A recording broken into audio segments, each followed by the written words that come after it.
Hey folks, it's Echo. The electrical systems in 7 Days to Die can be extremely daunting when you're first starting, but after this video you will walk away a master electrician, and if you're new to the game, don't worry. I'm going to cover all the various uses for electricity, which can be as mundane as lighting your house, but once you know a little bit you can design complex automated defenses and all kinds of crazy stuff. But before we get into that, let me walk you through the fundamentals. To get started, we'll need a wire tool and some basic electronic components, and we're going to start with the most simple example here. So we're going to take a generator bank, which is a source that produces electricity.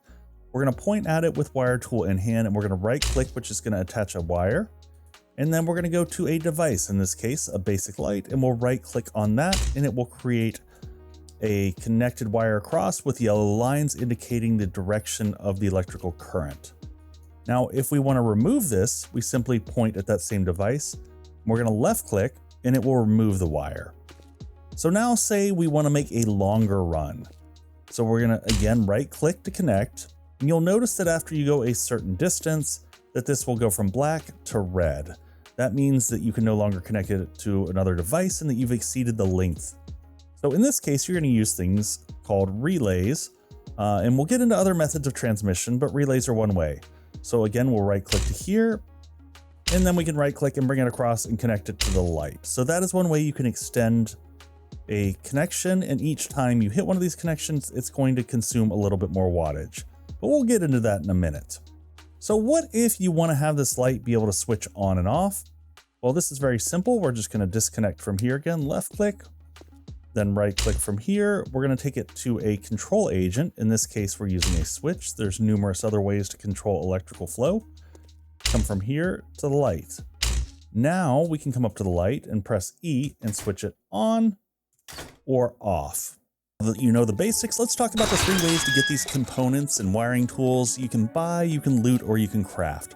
Early game, I highly recommend you try buying, as the traders will often have these components well before you will ever unlock them. Trader Bob will have a whole specialty section to electronics, but even Trader Rect, if you come in here and check it under tools, you'll probably find wire tools. And then under the science category, you'll typically find generator banks and all that other stuff that, again, you won't be able to craft out of the gate. Another option to find your parts is to go out looting. I highly recommend checking out Mo Power stores. These will commonly have these electronic shelves, which will often have wiring 101 books, trap books, as well as electrical components. If neither of these routes lead to the electrical components you need, it's time to start crafting. This is going to be the most sustainable way of getting electrical components in the long run, but it is a high bar to start off with. So if you look in the crafting skills menu here and go over to the second page, you're going to have electrician and traps. So electrician is going to be increased by wiring 101, and traps will be increased by electrical traps. And then both of these will receive a boost to the odds of having these drop through advanced engineering.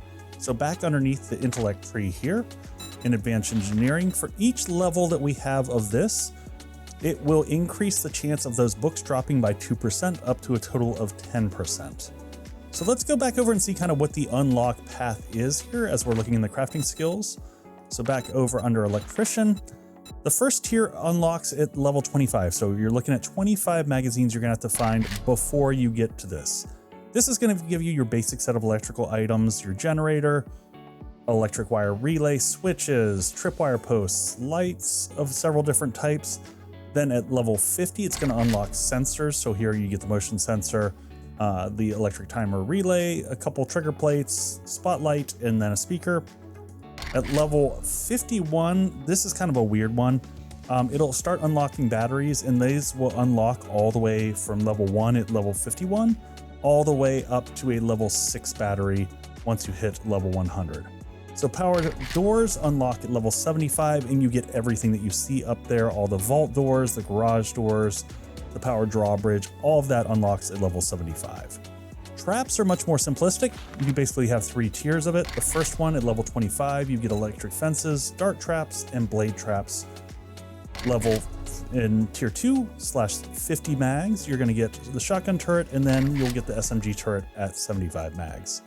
One other pro tip as you're reading your magazines, if you can manage to get a hold of a nerd outfit, just the chest piece, it is going to give you a percentage chance of an extra skill point every time you read one of those magazines. So even if you keep this in a box or on your vehicle, and just put it on while you're reading. That will give you an increased chance of progressing a little bit faster. Now that you know how to get everything, let's go ahead and deep dive into the sources first. So you've got 3 different ones in 7 Days to Die. You've got generator banks, then you've got battery banks and solar arrays, and these go in ascending levels of difficulty to find. Let's start off with a generator bank first. So if you click E to open it up, you're going to get this menu. You can see there's 6 blank spots here where you can place engines. Each one is going to give you 50 watts of maximum output. So that'll give you a total of 300. Then you're going to have 0 of 1,000 gas. So when you get this, you're going to need to fuel it up. You'll need to have some gas cans in your inventory, and then you just turn it on. Once you turn it on, you'll see it, you'll get a little animation there indicating that it is fired up, and you'll hear a sound with it. Now we can just take this, right click, and link it to any device to get things powered up. So that is the generator bank. It's the most simple and the first one that you get a hold of. Next, we'll get the battery bank. This one's a little bit more complex. When you open this, you know that there's no gas gauge here, but you have 6 slots again for batteries. Now, unlike engines, batteries actually have levels. Starting from level 1, you're going to have 29 watt production, going to 33 to 34 to 41 to 45, and finally 50 at a level 6. So 6 level 6 batteries is going to give you a total of 300 watts, very similar to the generator bank. So additionally, as we load this up with batteries and turn it on, these will degrade over time. So this can be remedied. There's ways of charging them back up as well. But otherwise, if I just leave it as such, we can also just wire it straight up to a device and have it light things up. So if I had this up, it's going to be consuming 5 watts, just as it is consuming 5 watts here. That yellow indicator is that it is powered, and the number in the wattage there is how much power it's consuming. So if I come back into the battery bank, we're going to see that it's consuming a total of 5 watts. So one of the unique aspects of the battery bank is that if I want to charge the batteries in here after they've been depleted, I can take a generator bank and link from here to the battery bank. And this is useful for a number of different reasons. We can use this for redundancy purposes. So now this light bulb up here will keep going until both the batteries are depleted and the gas is depleted in the generator bank next to it. So the generator bank will fuel this, which will power up those batteries, and then the batteries will run up into that. So that is the battery bank. Let's move on over to the solar array, which is going to have some similarities to the battery bank. So clicking on this one, again, we're going to have 6 slots, no gas in this one either. This one will take solar cells, which much like the batteries will have increasing effectiveness. So the first one here you see is 17 watts, and that'll increase up to 20, 22, 25, 27, and finally 30. So if you have 6 of these level 6 solar cells, it will give you a total of 180 watts. We'll just load it up with all the ones we have here as an example, and we're going to turn it on. And so same thing, we can wire directly from here to a light. And very similarly as before, you'll have that still 141 total and 5 watts being consumed out of that 141. So as you load up any of your sources, you just need to be aware of how much capacity you have left. Now, these solar cells will not degrade over time like the batteries. And in fact, the solar cell can be used also if we wanted to go from here back to the battery bank. You can do this, and that will also charge the batteries. This is actually your most sustainable end game setup here, where you have a solar bank attached to a battery bank attached to the rest of your electrical systems.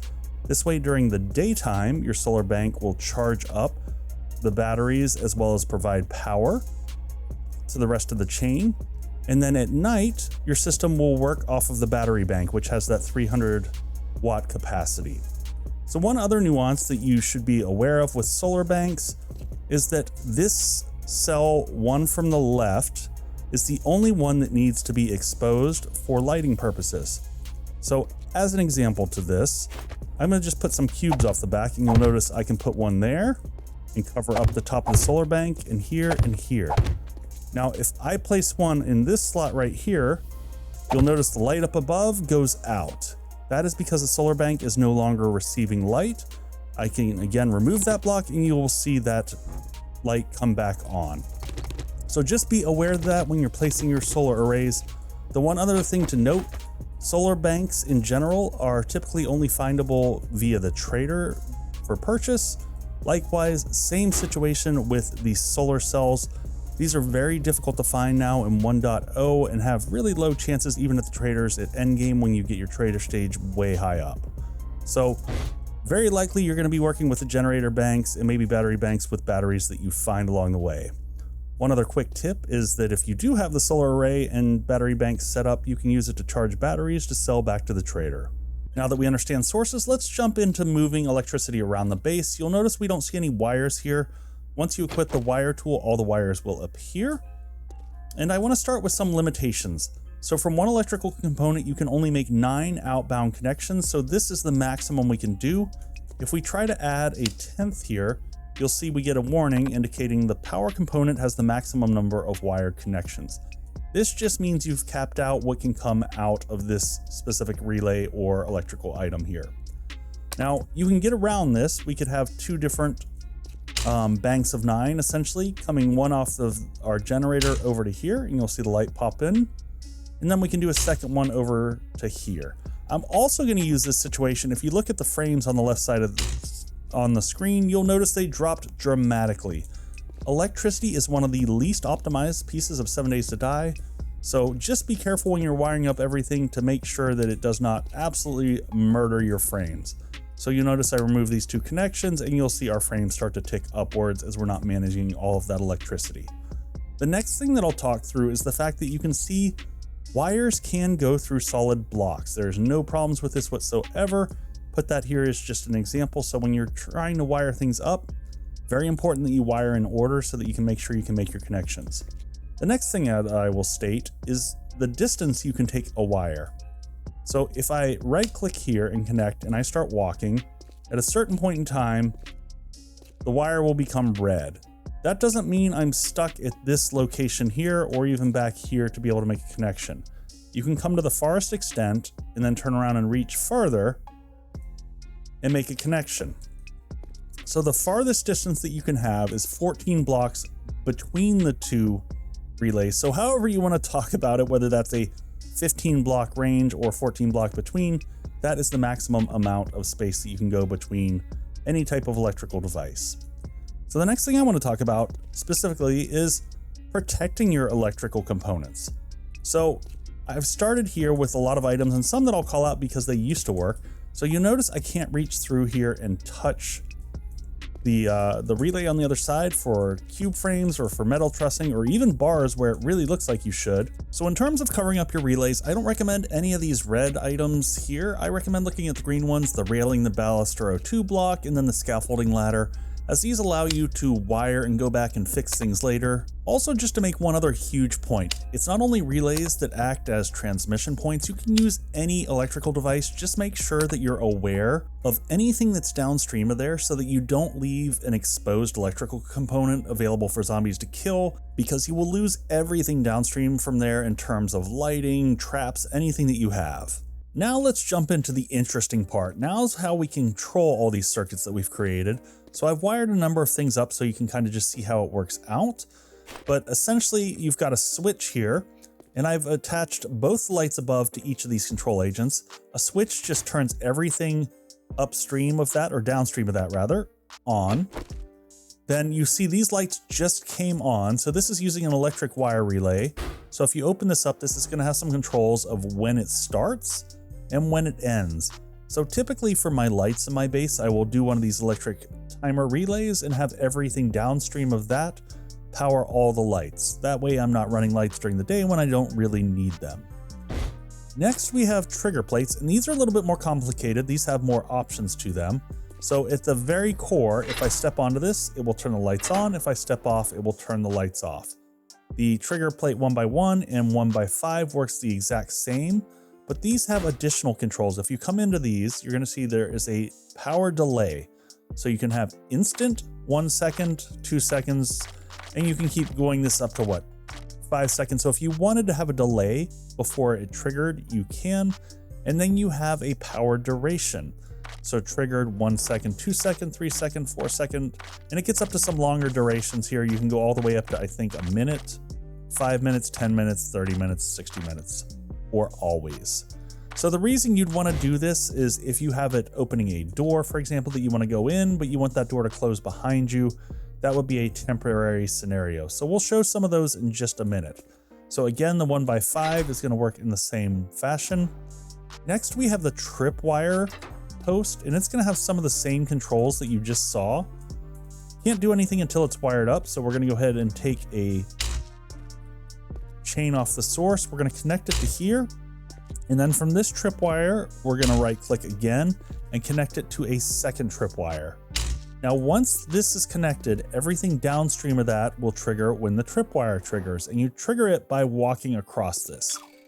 So as I walk across, the lights come on. As I walk across, walk away, it goes off. So now that we've got electricity connected, we can come in here and,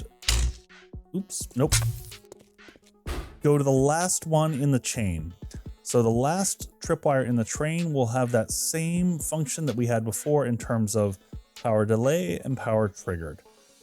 So the tripwire post has some really interesting uses. We're going to get one of the advantages of why it's a little bit better than the trigger plates in just a second. The last one that we have here is the motion sensor, and this is my favorite. It is the most powerful. So this one will have a cone. So if I come in and look at it, you have the power delay and power duration. Again, you also have targets across the top, whether you want it to target yourself, allies, strangers, or zombies. And depending upon how you're using it, you'll want it to operate differently. So if I'm operating a garage door, for example, I don't want it to target zombies. I don't want it to open the door for them. I just want it to target me and potentially my allies. So this one, you'll notice if I move over here out of the range, the light goes off. If I come into the range, the light turns on. One other point of note with this one is you can target where you want it to look. So while you're on this view, if you left click in this camera preview area, it will give you this larger screen here. And you can move the camera around and have it pointed to focus on specific areas. So I can have it look over to the side here, and then I just escape out of this screen. And you'll notice it's pointed over there. So now when I'm over here, it's not triggering. I've got to go into that cone, which you can see while you're holding a wire tool. So now I get into the cone and it turns these lights on. So those are the basic controls. I did want to talk about the trigger plates, one of my frustrations with them. So you would think those would be great to use for things like drawbridges, for cars and whatnot, or for vehicles, for, you know, mini bikes and 4x4s and all that. But the problem is vehicles do not trigger the trigger plates for whatever reason. I don't understand this one. But if you do the tripwire posts, you'll notice it will. So just something to keep in mind. Normally when I'm doing door entrances for my base, I will use a motion sensor because it works a little bit better. And speaking into entrances into the base, I'm going to show you one slightly more complicated scenario setup here, because I want you to understand the and or statements with electrical, because you can have multiple chains going. So say we have a scenario like this where there's a door and you want to get in from either side. So I'll show you the example with trigger plates, which I wouldn't necessarily do because zombies can also step on these. So I can come from the source to the trigger plate, which is a control. If I go directly from that trigger plate to another control agent, and from that control agent to something like a powered door, now I have the ability, this is considered an OR statement. So I can step on either of the trigger plates and it will open the door. So I can do that one or this one. But if I place anything in between those two control agents, so if I come in between this and add a relay and then go from the relay to the trigger plate, and the trigger plate goes to the door, now if I stand on this, nothing is going to happen because the expectation is that both of the trigger plates would have to be engaged for that door to open. So you can see I can step on either way. Now we can do this exact same scenario, and the better way to do this in my opinion is using these motion sensors. So if I come from the motion sensor, and then motion sensor to this one, and then connect this back up to the door here. Now we can just go ahead and connect this all, disconnect all this just to make everything look nice and clean. Now I can come from either side and that door is going to open. So I can come from this side and the door opens. And we can come from this side and the door opens. Now let's dive into the various devices, and I've broken these up by those that require the electrician skill and those that require the trap skill. At level 25 electrician, you're going to unlock a variety of lighting implements here. At level 50, you're going to get the spotlight plus this really obnoxious speaker that I recommend never using.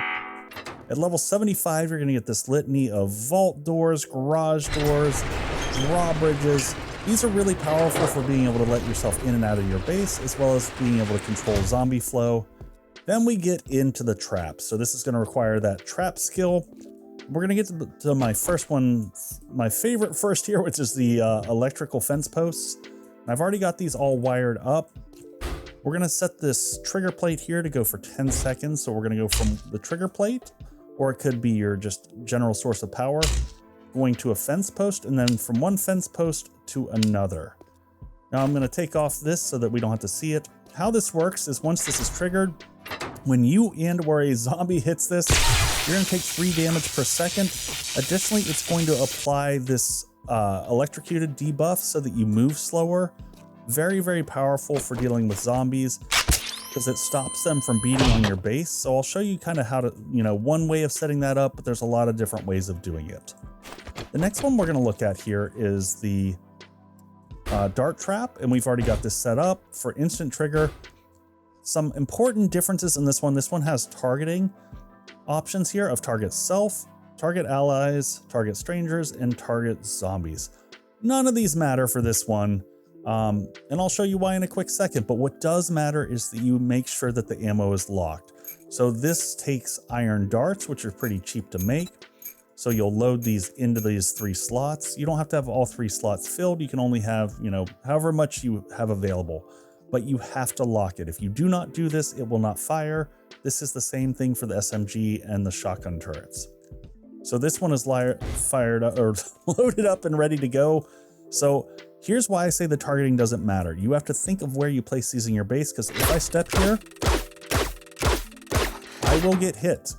So there you can see I took some damage. I'm still healing from the last bandage I put on. So one thing that I want to point out, there are some blocks that you can use, and I'm going to use the metal trussing 3D block here as an example, that the darts can still fire through. This is the same case for the shotgun and the SMG turret once we get to those. If I'm here, I can still take damage through that, but that block is not going to take damage. So consider that when you're setting up your base in order to provide protection for your dart traps and your turrets. So next on the list we have the blade trap here. So this one's already wired up and we've got it set to 10 seconds. So this one I recommend having close to you, and the reason I recommend that is you'll see it does a ton of damage very rapidly, but as you look at it, you can also see it takes a ton of damage. So these things are basically made out of tinfoil. They're very fragile, so unless you can sit there and repair them directly from your fighting position, they're a little bit expensive and hard to use during horde night. So next we've got the SMG and the shotgun turret. The shotgun unlocks at 50 and then the SMG at 75. Same situation here with the lock and unlock. So the targeting does function on this. You can have it target zombies. Now, one thing to be concerned about with this, if you have it target strangers, it will target you. I don't know why this is, but target self won't do anything. But if we click here and have target strangers set, we'll go ahead and heal ourselves so that we don't actually die in the process of testing this out. And you see we've got this set up to trigger. Let's not do 10 seconds because we'll be toast. We'll drop this down so when triggered, and if I step on here, it will shoot me. And that almost killed us right there. So we're going to go ahead and turn that off for a second in terms of targeting self, because I want to show you one last thing that it does. If we increase the duration up to this, up to whatever, 10 seconds is plenty for what we're doing here. We'll step on this, go into this to interact. You also have a camera preview here, similar to what you had in the motion sensor, so you can actually have it targeted in a specific direction. And when you get out of it, you'll see that it is facing that direction. And when you're holding the wire tool, you will be able to see the cone that it's actually targeting. So I've put together a very basic scenario here. This is kind of a replication of a horde base, But essentially what we have here is we've got tripwires going across that trigger the electric fences and the dart traps to fire for 5 seconds. So as the zombies pass across here, they'll hit this spot, they'll be trapped, stunned and electrocuted and all that good stuff, and then shot by the darts. Once you get to this spot, there is a door that will come up, controlled by a switch on the inside, and then we've got a simple blade trap below. So that is the basic setup. We put some automation in the back, which I'll show you here in a second as we run around. So on the back side of the base, I've gone ahead and put in motion sensors. So the door opens up for us. We pop in here and it will close behind us. Now, if we want to get back out, I went ahead and put a trigger plate on the floor using that and logic we did before.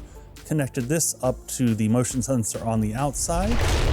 On the inside, we've got a generator bank here set up, and that is powering everything. So if I pull out the wire tool, we'll see it's connected to everything. We've got an electric timer relay here that's controlling the lights. So once we passed over that 1800 mark, turned on the exterior lights. Additionally, on the inside here, we have a switch which will turn the vault door out there up, which will make this path active, and turn the light on in here so that we know that it is currently up. And then if we want to dump the zombies, we just press that and drop them. So with those being the basic features, we're going to go ahead and toss a day 7 horde at this. The goal of this again was not to make a fantastic horde base. This is just to show you how the electrical systems work. So the zombies, once they cross that tripwire again, it's going to put on the electric fence and start firing the dart traps. The blade trap down there is serving 2 purposes. It's kind of acting as a deterrent from them hitting the foundation of the base. Additionally, when we use our dump mechanic, if the zombies stack up by hitting this switch, it drops them down straight into the blade trap. So as I mentioned before, the downside to this is we have no means to repair it, so it will just fall apart very quickly. The one other common tactic we added to the base was that we slapped an SMG turret on the top so that we could deal with birds, and that was placed intentionally far enough back so that it doesn't actually shoot the zombies. You just want it dealing with the birds so it doesn't run out of ammunition. So again, this is just an example of stringing the various electrical systems together. If you want to see some more complex and crazy designs, I'll link some of my other bases below that you can go check out. Hey folks, it's Echo here. I hope you enjoyed that. If you're curious about any of the bases that I had in this, I have them all available for download via Patreon, so you can go check that out. But as always, a huge thanks to all my incredible and amazing supporters over here. Thanks everybody. I will see you on the next one. Cheers.